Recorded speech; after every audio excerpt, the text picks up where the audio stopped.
I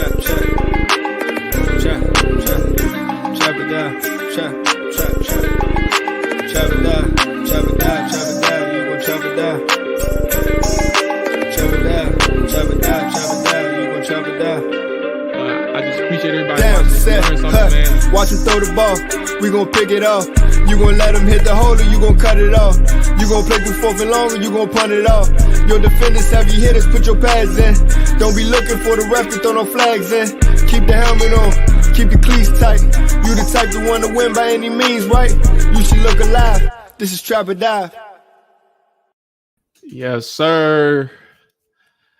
Yes, sir. Good morning to everybody. What do we have going on? Let me get my music together. I just want y'all to know, too. Let me hold on one second. Let me get my music straight. Good morning to the morning travelers. I'm going through right.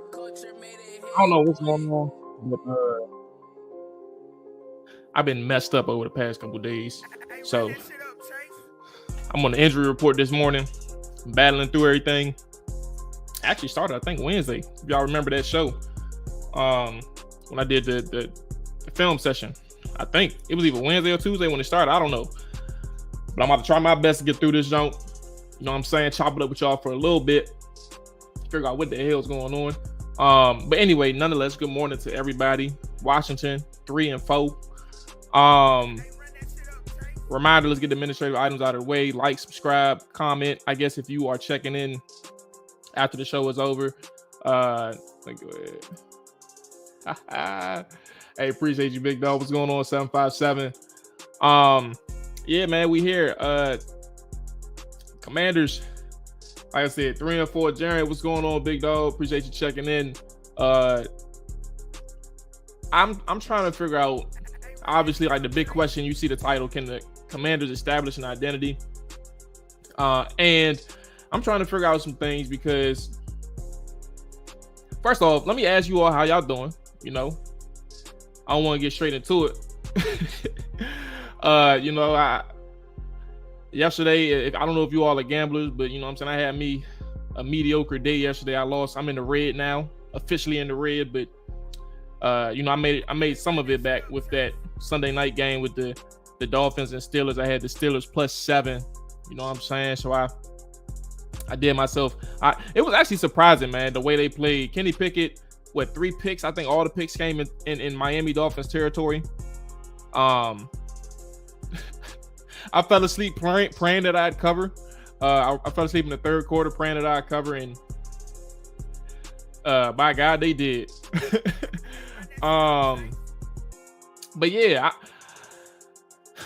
everything was good, man, for the most part yesterday.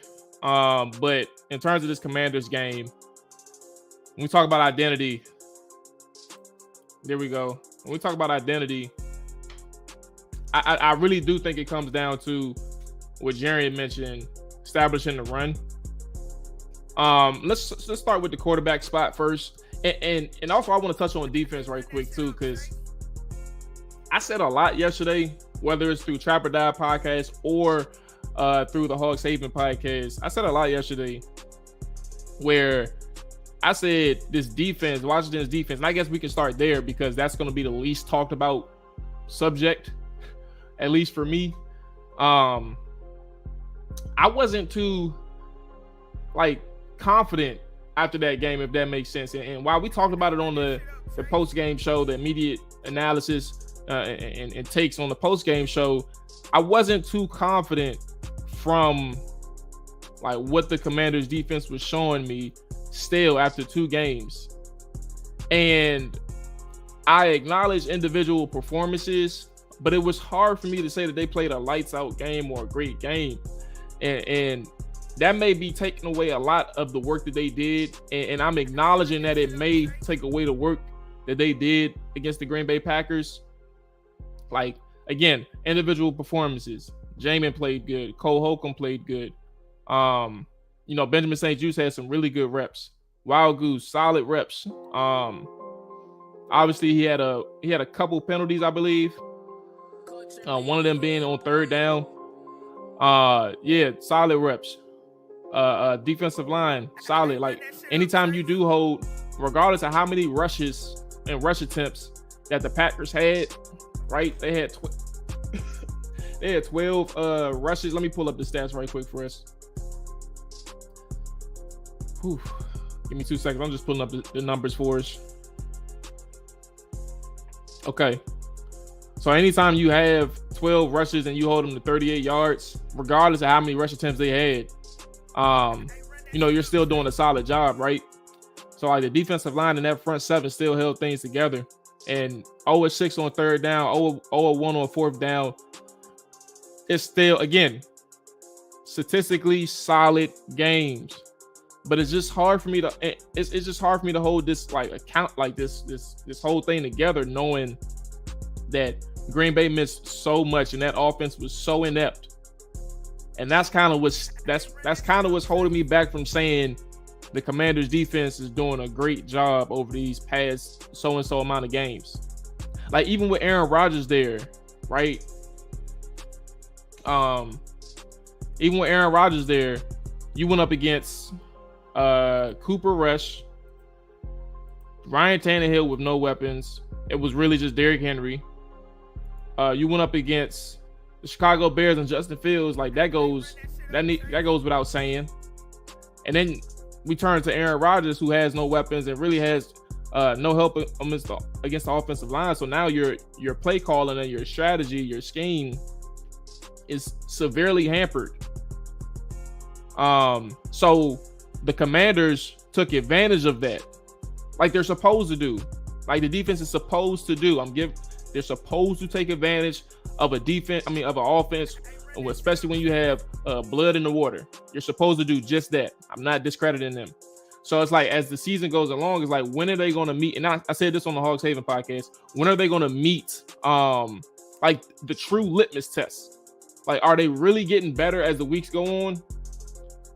Or are they having these opportunities where they're facing these inept offenses? The Commanders, 12th defensively in yards per game. 19th in points allowed. So the defense statistically is slowly coming down for the better, right? But again, it's all about opportunity. So I'm ready to see what the litmus test is. I think the first one is going to be the Vikings. Like that offense is solid. And then you'll go back to Eagles the very next game after that. That's another litmus test. And we know what happened that first game. And what I mean by that is not necessarily the fact that they were dominated all throughout the game. It was more about the fact that they were so explosive in one quarter. It shows you what they're capable of doing throughout a game. So I think the next litmus test is really the Vikings and then the Philadelphia Eagles. Jarian, defense wasn't too impressive. Green Bay was their own worst enemy yesterday. Couldn't hold on to the ball. I give the defense a B. Played well. Aaron Rodgers, first ballot Hall of Famer. Green Bay defense kept them in the game. Our defense to me played well. This is a game where we would have lost in the past. So listen. Let's talk about now. We can transition to Taylor Heineke right quick. Hold on 1 second. Give me 2 seconds. All right. So, my bad. So Taylor Heineke, where is the comment? Yeah. TD called back. Yes. All right, here we go. So to Jarian's point, and to the conversation stemming from like the defensive part, right? I think the defense, again, statistically, anytime you get off the field on every third down and every fourth down that you face, that's solid, right? Can't take that away. But then you look at Taylor Heineke, right? And this is where I'm getting at. You're saying the defense played well. This is a game that we could have lost in the past. I do agree that Green Bay defense kept them in the game, and they ultimately could have won them the game. And that's where I was getting it. Because of Taylor Heineke, right? His first 15 passes were excuse me, let me be clear. His first 7, I think it was his first 7 or 8 passes. He had at least 5 or 6 turnover-worthy throws on those first 7 or so passes. So you got that to keep in mind, right? 2 of them could have been pick sixes. And then he had a fumble that wasn't a pass, right? Where he got chased down on a sack. And by God's grace, a holding call defensively kept Washington's drive alive. So that fumble was housed. Would have made the game 21-10 at that point. And obviously, again, when you talk about the pick six, the first pick six that I'm referring to is on the first drive where he threw that flat, the pass in the flats. And it was floated out there. And I mean, again, by God's grace, it wasn't picked off. So that first half altogether is where I'm like, that half alone could have lost the game for Washington strictly off the back of Taylor Heinicke. And in my head, I'm like, can this offense even be successful? Like, I'm sure Scott Turner is going through this, like, in his head. Can this offense even be successful today? Like, when is he going to flip the switch? When are things going to turn for the better for Taylor? Because I can't keep calling these pass plays, and this man ain't coming through. But he ultimately turned it around, and he ultimately turned it around with the help of a great ground game, right? And that's what I think the identity and the conversation of an identity needs to start with. Got away with one as well. Yes. Taylor Heinicke experience. Oh, Lord. We said the Taylor Heinicke experience, the Carson Wentz experience, all that stuff. Heinicke was shaky. Good thing the run game and Terry and Gibson showed up to cover those throwing problems. Yeah, surprisingly, the rest didn't screw us over yesterday. Hawk, what's going on? Good morning to the Morning Trappers. Morning Trapper right there. What's going on? He said half alone should have lost the game. Luckily, Green Bay's offensive skill players couldn't catch the ball, and Washington got the ground game running. Yes, and that's essentially where we're at. What in the world? That's fake. Okay, so let's get back to the game. Yeah, this whole first half was really the could have been the determining factor, but that's why you play 2 halves, right? That's why you play 2 halves. Ultimately, you convert 7 of your 16 third downs. You dominate time of possession by 37 to 22, so a total of 15 plus 15 in the time of possession. And you ultimately give your team a fighting chance by keeping your defense off the field, making sure your offense tries to stay in a rhythm. And that second half for Taylor Heinicke, really starting on the touchdown drive to Antonio Gibson, was very good, really good. Like, Taylor had 2 carries for 4 yards, but like he was able to move through the pocket. Move throughout the pocket, extend plays with his legs, in terms of keeping passes alive or keeping downs alive. And then obviously Scott Turner had him with a couple of bootlegs and things like that, moving the pocket and stuff. So I think that Taylor eventually found his rhythm. I don't care what AJ says. That 37-yard pass to Antonio Gibson, to Terry McLaurin was a dime. We not taking that away. And then obviously, shout out to Curtis Samuel. They were able to get him involved on both facets of the offense. 5 carries, 26 yards, 5 receptions, 53 yards. Very effective day for Curtis Samuel, and things like that. When you open the show, I got something for you. Hey, talk to me. Jarian, will give credit where it's due. That touchdown pass to Terry was fire. We 3-4 with the winnable game against the Colts. Let's get hype and positive. Needs to stop throwing those hospital balls though. Hey man, he put my man Cole Turner out. What's up with that? Oh god damn. Okay. So where we at? Run game. Oh, here's another thing too. Because I think we talked about it yesterday, right? The grade on Taylor Heinicke, it was like a C for me. Actually, I think it was a C across the board for myself, Dre, and AJ.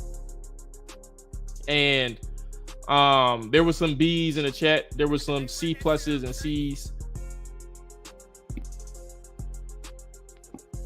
But I think the biggest misconception with Taylor Heinicke at this point has a lot to do with how they're comparing Taylor to Carson Wentz. Carson Wentz has had a second half like Taylor Heinicke had against the Green Bay Packers. He's had it twice. He's had a fourth quarter against the Jaguars and then a whole second half against the Detroit Lions. I'm saying that to say because I don't really put too much stock into that fourth quarter that second half against the Lions. For several reasons, but I say that to say I think it's important, like when we talk about these two quarterbacks, that we're not comparing them against each other right now, because these aren't quarterbacks where you're sitting here saying they're your future starting quarterback for the team. I think that you can win with Taylor Heinicke. I think that the formula that Washington had against the Packers was very good.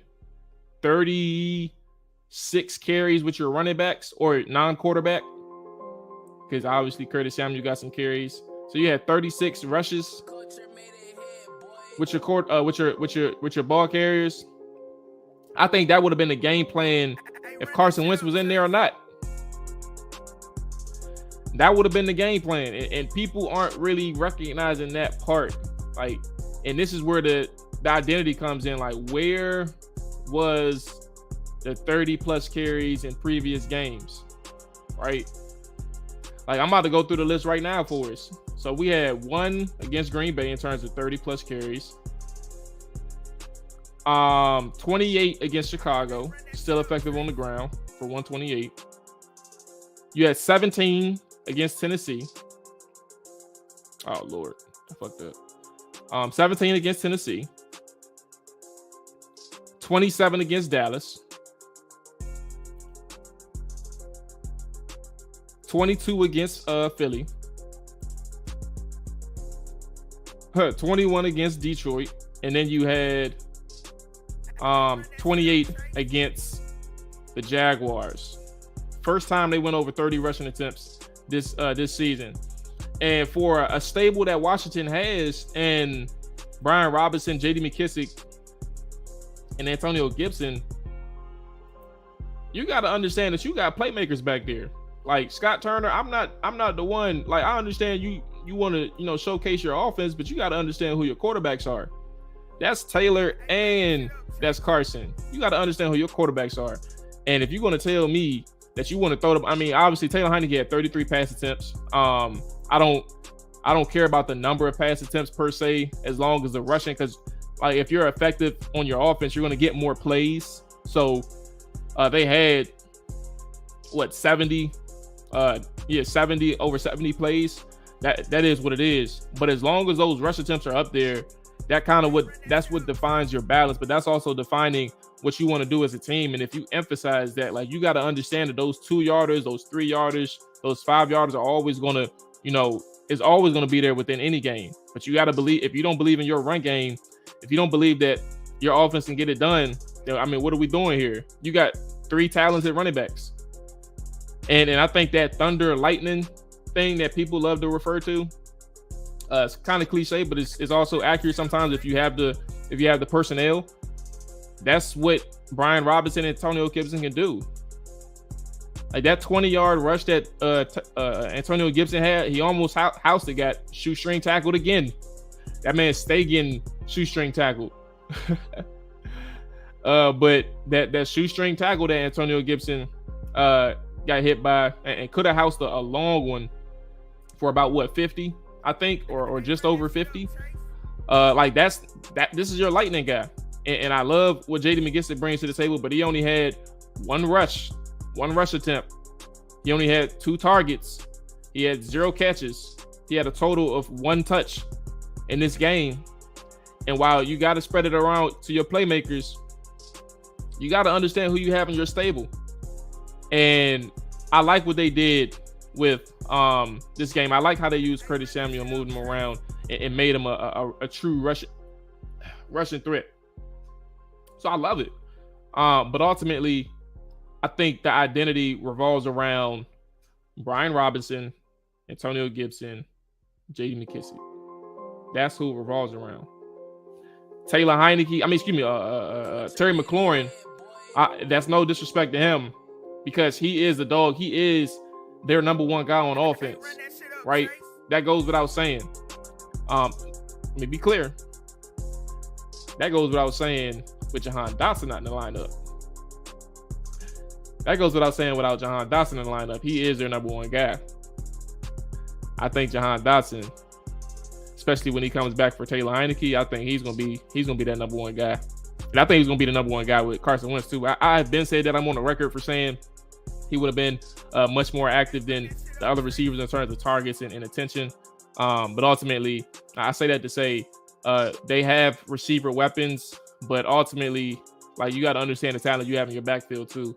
You can use them in they're all versatile, except for Brian, but he can catch a little bit.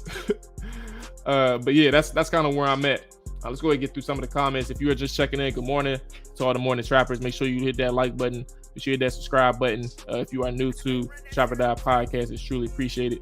Where are we at? We are literally 30 away from 1,000 on YouTube. Come on, yo. Come on with it. Woo. Hey, do it for your boy, man. I'm not feeling too good right now. You know what I'm saying? Help me out. Help me out while I make this plea, this sympathy plea. All right, let's get through some of the comments. People got but Taylor, it's not an equal comparison. Whoever is behind center, they need to stick to the run game. That's the fact. That's all I'm saying, really, is they need to stick to the run game. And Scott Turner needs to understand that you got to stay committed no matter what struggles you're having within the game. Like, the ebbs and flows of a game, like the good and bad exist, but you got to fight through that. You can't waver through that. And for him, I think, like, there's going to be a lot of controversy throughout the week, not like in a significant controversy, but a controversy in, like, why weren't they doing that with Wentz? I'm just saying, I truly believe that this was their game plan with Wentz or with Heineke at center or with Howell at center. They were going to try and tote. And it's just something to monitor with Scott Turner. Like, does he buy into what they can do or what they're capable of on the ground game? Yes, the pass game was very effective. They used several different looks, right? I'm not going to go overboard. Like, I heard somebody, I'm not going, disrespect them, anything like that. But I heard somebody yesterday after the game who was very, very, very pleased with how many different motions they used and how many different alignments they used with Curtis Samuel and just overall with Antonio Gibson and these receivers. And I'm like, I don't think it was to the degree in which it's described. Like, they probably did a little bit more, but it wasn't like significantly more. Like, nothing really changed in terms of Turner's offense, if that makes sense. Like, you're talking about a guy in Taylor Heineke who already knew Scott Turner's offense. Like, it wasn't going to be that significant of a transition, right? And it's probably some of the same stuff that he was running with Carson in terms of, like, your play calls. In terms of routes and depth and stuff like that. So running 30 plus times a game should be the formula moving forward. Agree with that. Said I'm gonna celebrate a little right now, but come Wednesday is back to business. Hopefully the front office is looking at a way to bolster our secondary. We still have Minnesota on the schedule, whom has Justin Jefferson. Need I say Mo? When Dotson is back, we'll be interested to see how many targets gets distributed between him and Terry. Fuck, bro. This shit. I'm struggling right now, fellas. Yes, 30 away. We need that on dang time. We need that on dang time, shawty. Trapping on Victory Monday, yes, sir. The first Victory Monday since what? Ooh. Last Thursday. My bad. I meant to say first win streak. I'm thinking of the first win streak since when? Last November? That's that's something. Okay, I'm already looking ahead, but I doubt Ron bringing anybody in unless injury happens. Speaking of how I thought he was going to start second half yesterday. Yes. And that's kind of I glossed over that fact. But I think that's the truth. Like, that's how bad that first half was, bro. That's how bad that first half was. Like, and I'm not gonna sit here and say I thought that he just needed to warm up, right? But I'm not gonna sit here and say that, you know, that was the case. Like, he had a whole week to prepare as a starter. Like, it wasn't that he was rusty, he was just off. And sometimes it takes like that one play to kind of click moving forward. And I think, what did it start with, that pass to Armani, that sidearm throw? That joint was wicked. That joint was crazy. Like, when you see that angle, the replay angle, that joint was crazy. But he was on point, and it's like certain things like that, you don't really think about those plays. Like, if you're playing, like, you just do it. And he was able to get it there. Like, and that's kind of like the innate ability of certain quarterbacks. Like, when you do certain things, like Patrick Mahomes, right? I'm not comparing the two. I'm speaking of the level and the respect and talent of Patrick Mahomes. But like, when you look at Pat, you look at a guy who does so many different crazy things without even thinking about it. Like a no-look pass. Do you think that he said, I'm gonna mess him up with this one? Nah, he was just, I guarantee you, he was just playing. It's like, all right, if I look this way and throw this way, the safety's gonna see my eyes when I cock back and get ready to throw, and he's gonna go that way. I'm gonna hit the receiver moving to my left. Like, all of that is going on in the head. Like, he ain't really saying, I'm gonna go into this game throwing some no-look passes. It just happens. Y'all know what Heineke is, no need to break him down. I hope his vision gets better. Our team identity is we are a second half team. Hold on. Hey, 757, I understand you a little excited, rightfully so. 2 straight dubs. Hey, let me ask the chat, everybody that's in here. What is your prospects for this team moving forward? I want to get y'all opinion. Talk to me if you in the chat. What's your prospects of the team moving forward? I'm just saying, 757, I'm saying we're gonna break down everybody. We're gonna break down any quarterback that plays. Just like we knew what Wentz was, bro.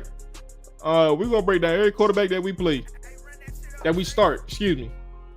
And eventually play. If we got an emergency situation, Marty Rodgers, he gonna get broken down.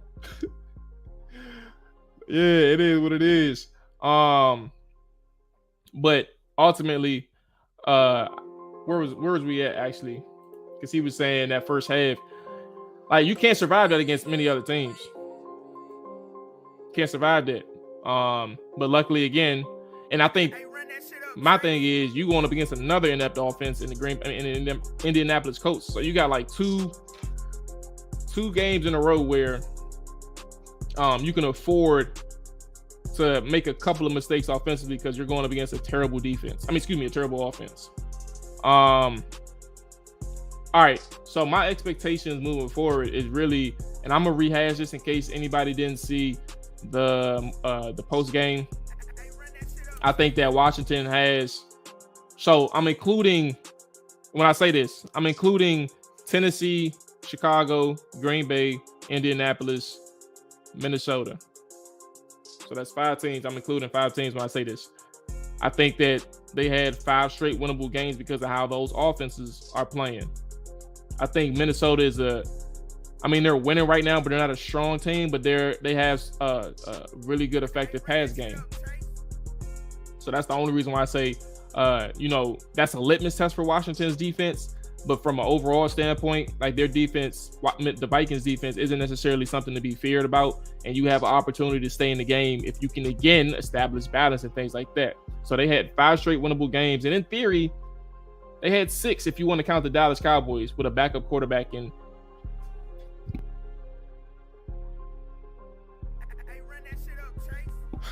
And Cooper Rush. So in theory, you had 6 straight games that are looked at as winnable.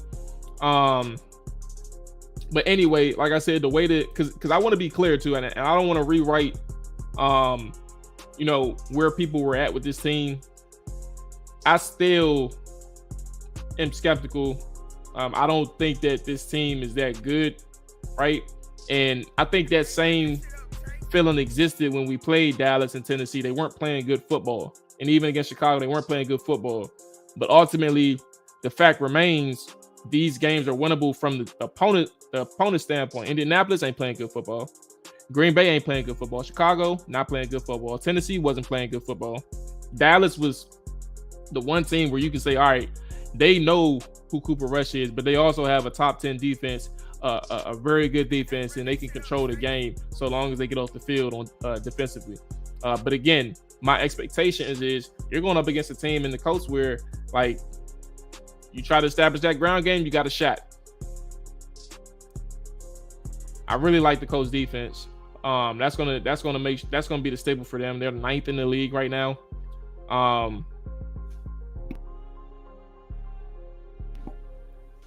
They're 9th in the league right now, and that's going to present some problems for these guys, but present some problems for the Commanders. But that's obviously like a game where you can trust your offense, or trust your defense to keep you in it. Matt Ryan is immobile.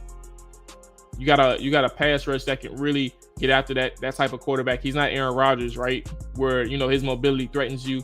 You can sacrifice some rush lanes against Aaron Rodgers, and that's kind of where that opportunity presents itself. Like, you can get away with a little bit of error on that defensive line because Matt Ryan runs a 7-second 40.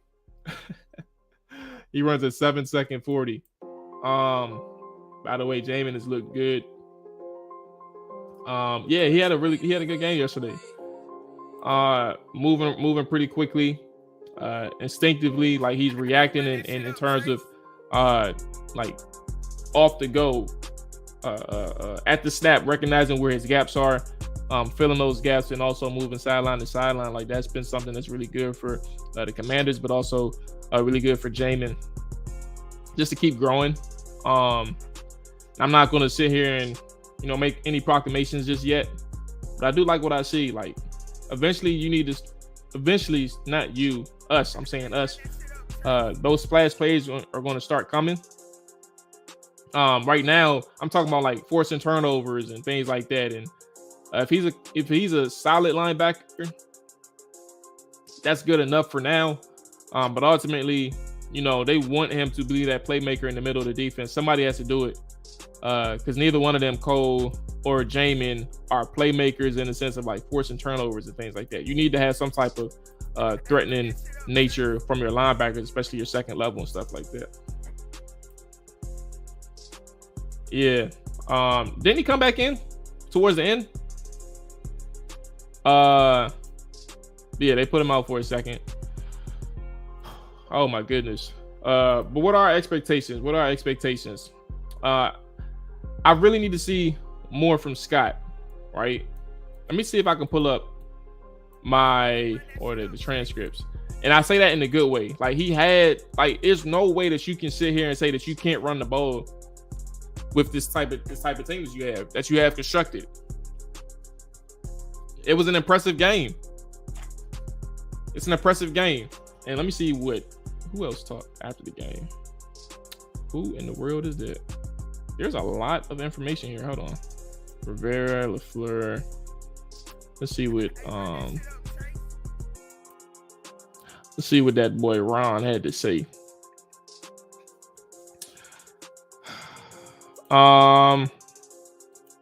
Okay. And obviously, so I think another thing too, just to add on to it, we're talking about the run game specifically, but I think if you expand it, like that pass to Terry McLaurin on the last drive for Washington, that was big. And I think part of your identity moving forward, I don't know if you all remember, but for a time ago, I had mentioned, what's his name? Pierre Garçon, Jordan Reed, and I mentioned them specifically as like red zone threats or third down threats. And for Taylor Heineke, I think if all else fails, like in his mind, that's what I'm saying. If all else fails, I'm gonna find Terry. Wherever Terry at, I'm gonna find him. What's going on, Keith? Appreciate you checking in. Good morning to the morning trappers that are just checking in. Yeah, man, he's playing really good lately. think he had a positive per carry average against the Bears, and then he had one obviously against the Green Bay Packers, right? 273 yards on the ground on 71 rush attempts so far. And then obviously Brian Robinson, 46 carries in 3 games. Okay. 46 carries, 155 yards, and 1 touchdown. They're both under 4 yards a carry. And then J.D. McKissick has 20 carries. Like I don't like that. But where am I at? I respect the guess or no too, because he's holding on to the rock. He's toting, and he holding on to the rock. He don't have any fumbles this year, and that's good for a person who had to bounce back after last season. So that's really good for Antonio Gibson. Where are we at? He compared them to D'Angelo Williams and Jonathan Stewart. That's interesting. I do think that Brian Robinson, for all I liked him in the offseason. I liked him in the preseason. He has to calm down a little bit. And I think the tape is probably going to come out within the next hour or so. The film, at least for me. I got the hookup. But I think that he missed a couple of opportunities over the past couple games, to be honest with you, but specifically the Packers game. You need to calm down a little bit, and actually hit the hole that's designed, or that the play designs for him to hit. But again, 70 yards in this game, still effective. Like they're asking, like he's executing what they're asking him to do. Go ahead, get your 3 yards, get your 4-yard carry, and then bang one for 10 occasionally, right? That's all we need. Get those couple yards in, and we're gonna keep it pushing. But to the point, D'Angelo Williams and Jonathan Stewart, that's high praise, right? But ultimately, and shout out to special teams too. I know that was really random, but we want to transition to that in a second. But yeah, D'Angelo Williams and Jonathan Stewart, that's high praise because they some dogs. Like they were some dog ass running backs. So hopefully they can, shape themselves into something like that. Right? I don't know. He had a solid game against the Bears. And I think he's probably developing like in a good way in real time on the field with the reps. But to be determined if he's good or not. Like he needs more exposures. And that's kind of where that is, or where I am on that one. He had a good game against the Bears. There was a comment I believe I saw on Twitter responding to me saying that Wild Goose is a sorry tackler. And I'm like, I don't know what made you think that.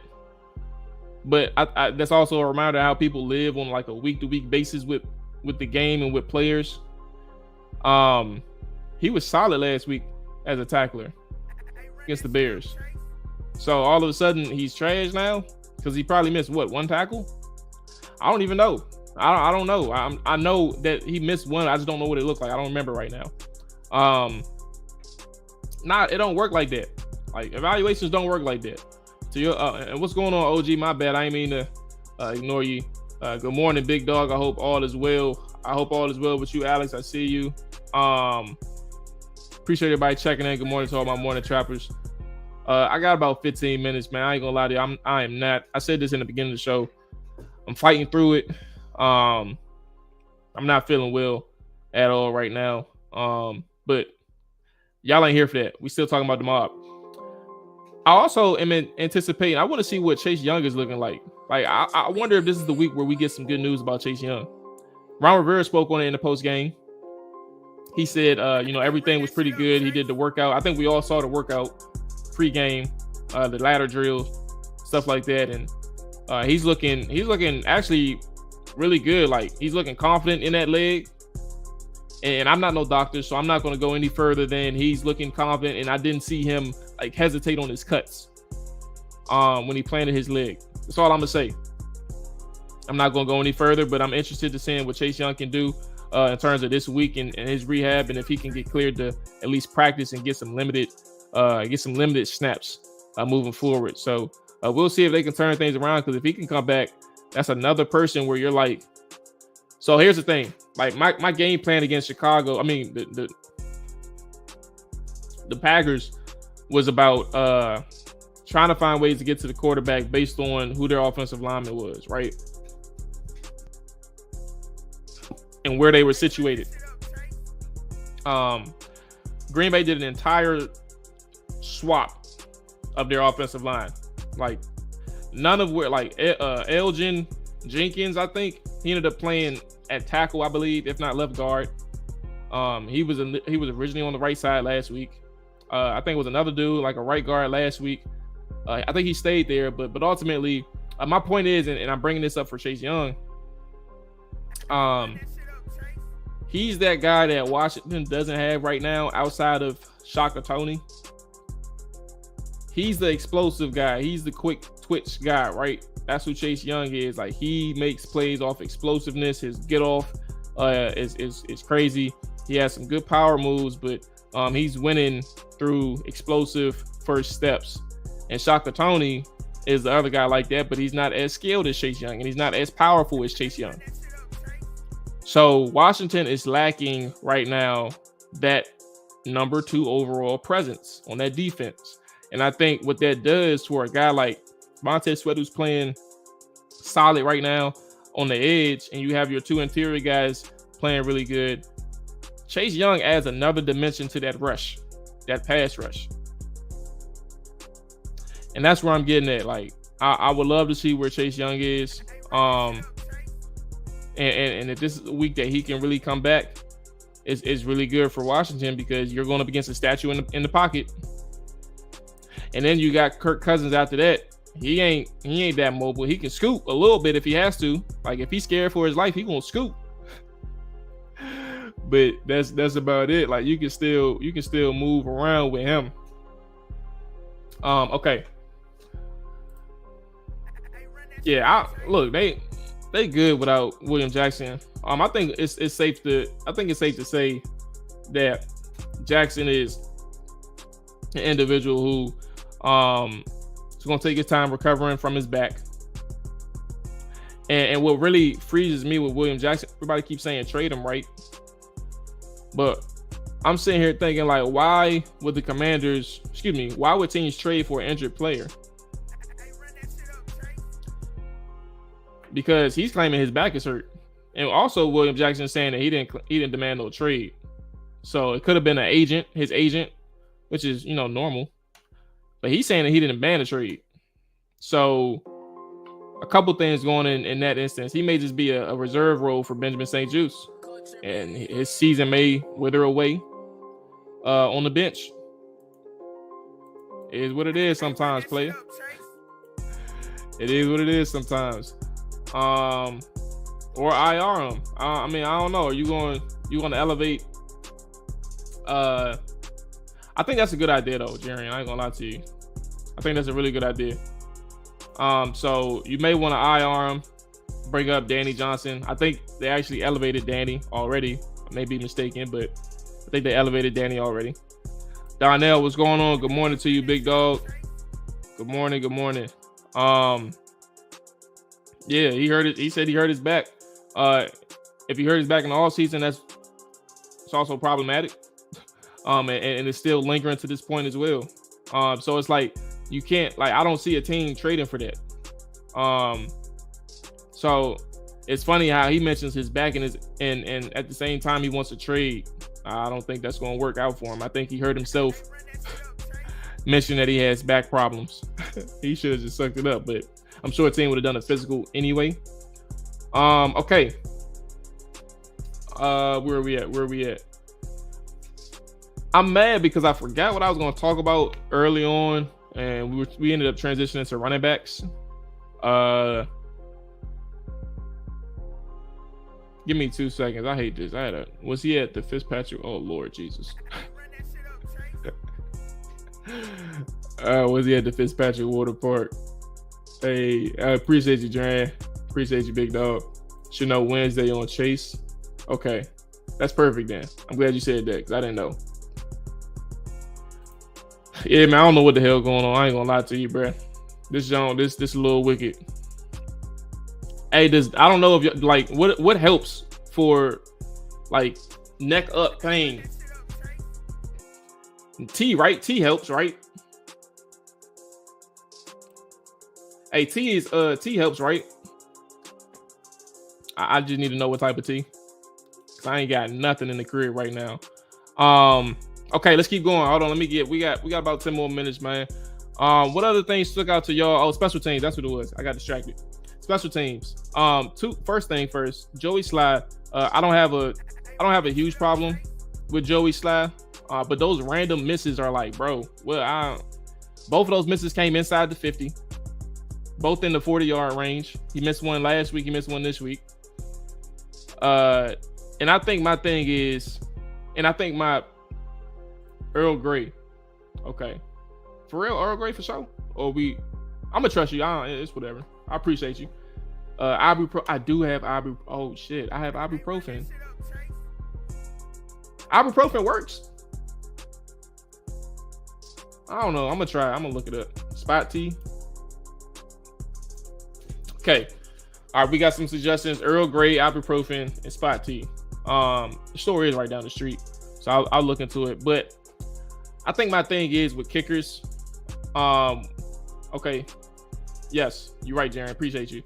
My thing with kickers is like, I understand missing like 50 plus yarders, right? Jay, what's going on, big dog? How you feeling, bro? Good morning, man. Good morning to all the morning trappers that just checked in. Just a reminder, if you are on YouTube, make sure you hit that like button, make sure you hit that subscribe button. It's truly appreciated. If you are on Twitch, man, if you are new to the chat, man, make sure you hit that follow button on that side. It's truly appreciated as well. But yeah, like my thing is with kickers, if you're under 50, you shouldn't be missing any of those. And that's what really kind of bothers me, is the fact that, you know, kickers are going to miss. Everybody isn't no Justin Tucker. Everybody ain't Justin Tucker. But you can't be missing inside the 50, bro. Like for kickers nowadays, those are layups. So I'm not mad at Joey Sly, but those random misses, especially inside the 50, are no good. You have to do better than that. You got to stay with. Hey, I don't know about most. Actually, you know what? I think that's actually fair. I think that's fair in retrospect. Like sometimes when you get a good kicker, you just got to keep them.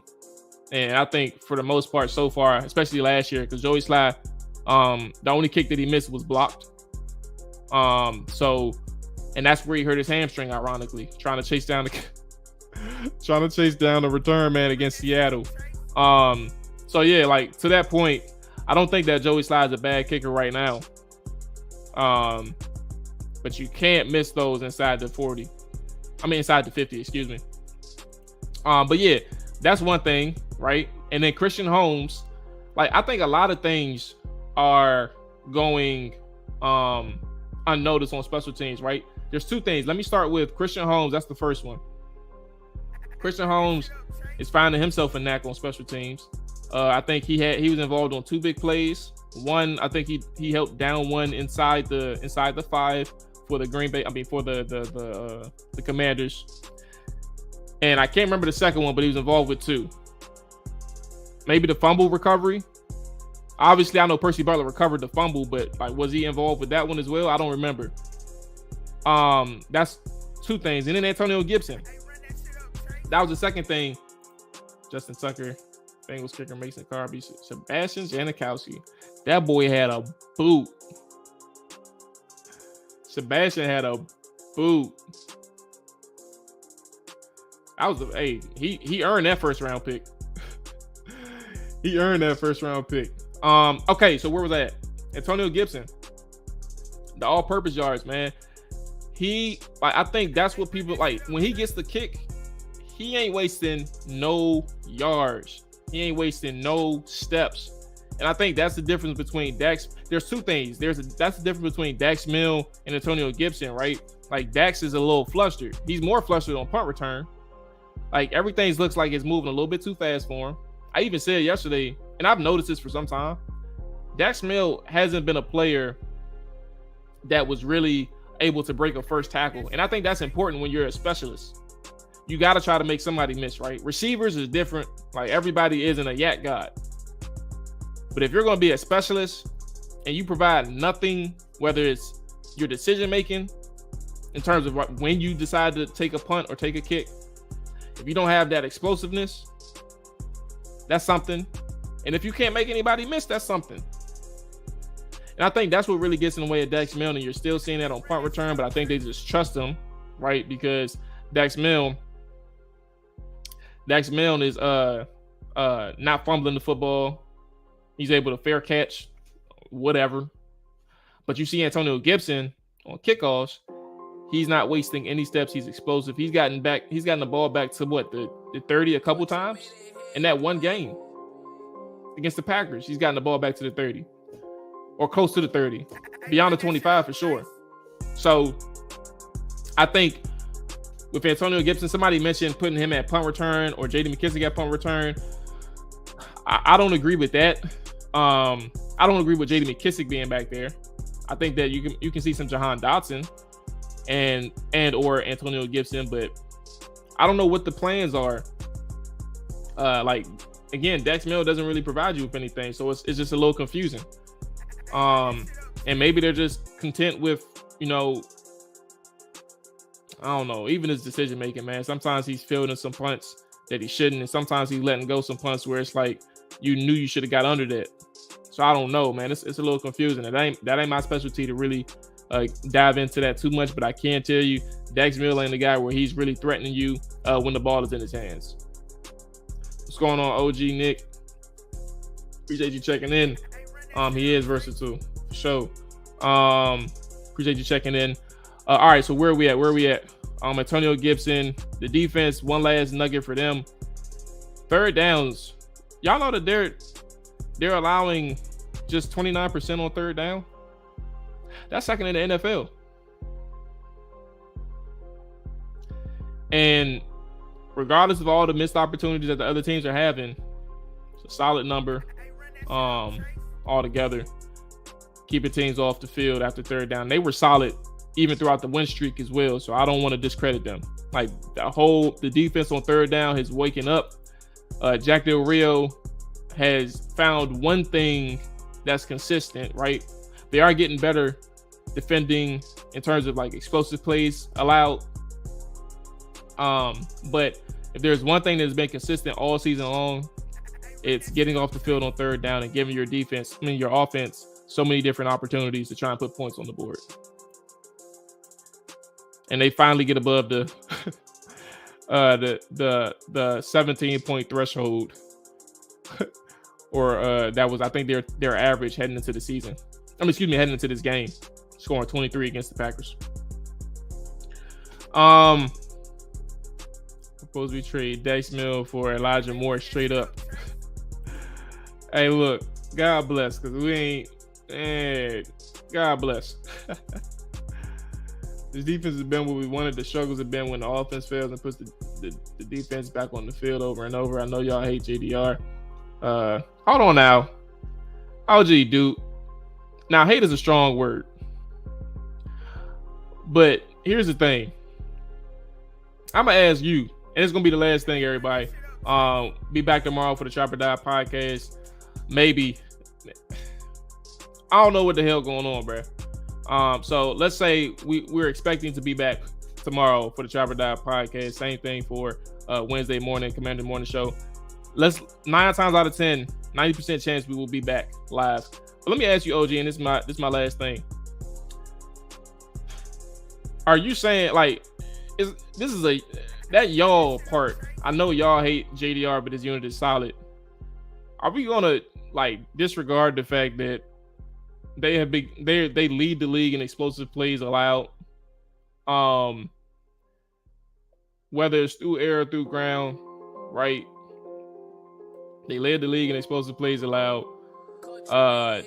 And that is problematic regardless of what they're doing outside of that. You can't win with explosive plays. So I say that to say,